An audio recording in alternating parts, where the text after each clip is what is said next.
আজ তোমাদের কাছে একটা নতুন রেসিপি নিয়ে চলে আসলাম, পুর ভরা চাল কুমড়ো।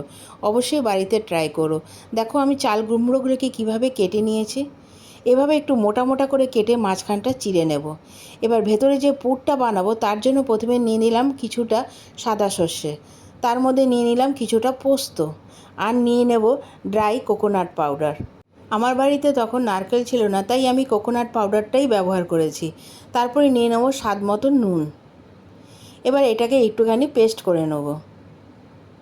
পেস্ট করার পরে আমি দিয়ে দেবো 3-4টে কাঁচা লঙ্কা, সামান্য জল দিয়ে এটাকে একটা মিহি পেস্ট বানিয়ে নেব। এটা একটা মিহি পেস্ট বানানোর পরে আমি একটা কড়াইতে সামান্য তেল দিয়ে আমি প্রথমে একটু কালো জিরা ফোড়ন দেব। এবার যেই পেস্টটা বানিয়েছিলাম সেটা আমি দিয়ে দেবো।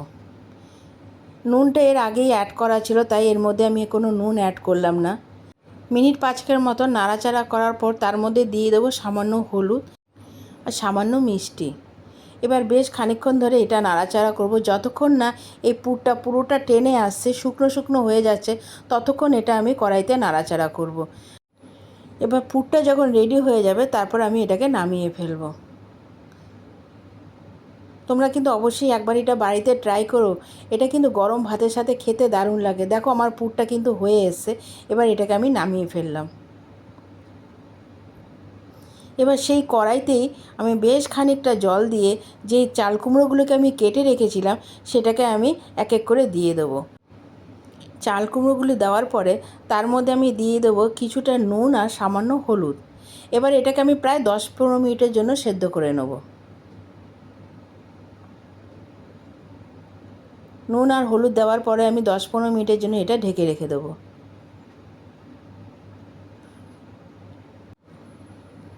দেখো আমার চাল কুমড়োগুলো কেমন সেদ্ধ হয়ে গেছে। এবার অন্য একটি পাত্রে আমি একটা ব্যাটার বানিয়ে নেব। প্রথমে নিয়ে নেব 2 চামচ বেসন, তারপরে নিয়ে নেব চালের গুঁড়ো 2 চামচের মতন, তারপরে নিয়ে নেব 1 চামচ কর্নফ্লাওয়ার, একটু কালো জিরে দিয়ে দেবো, একটু রেড চিলি পাউডার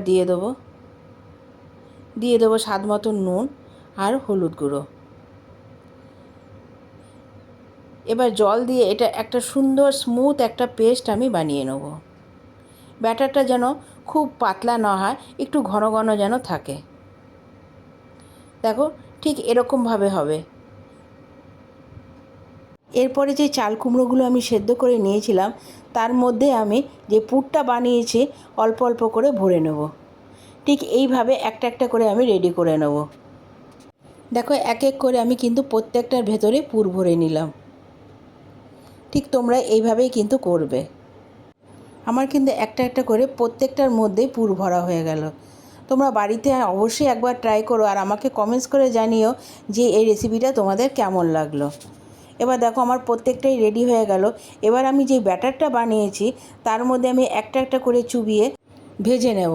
দেখো আমি কড়াইতে বেশ খানিকটা তেল দিয়ে দিয়েছি। এবার আমি একটা একটা করে ভেজে নিয়েছি।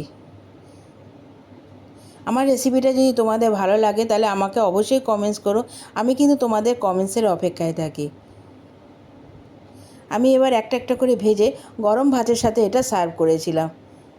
আমার রেসিপিটা যদি তোমাদের ভালো লেগে থাকে তাহলে অবশ্যই লাইক, কমেন্টস আর শেয়ার করে দিও। আমার চ্যানেলটা কিন্তু অবশ্যই তোমরা সাবস্ক্রাইব করে দিও।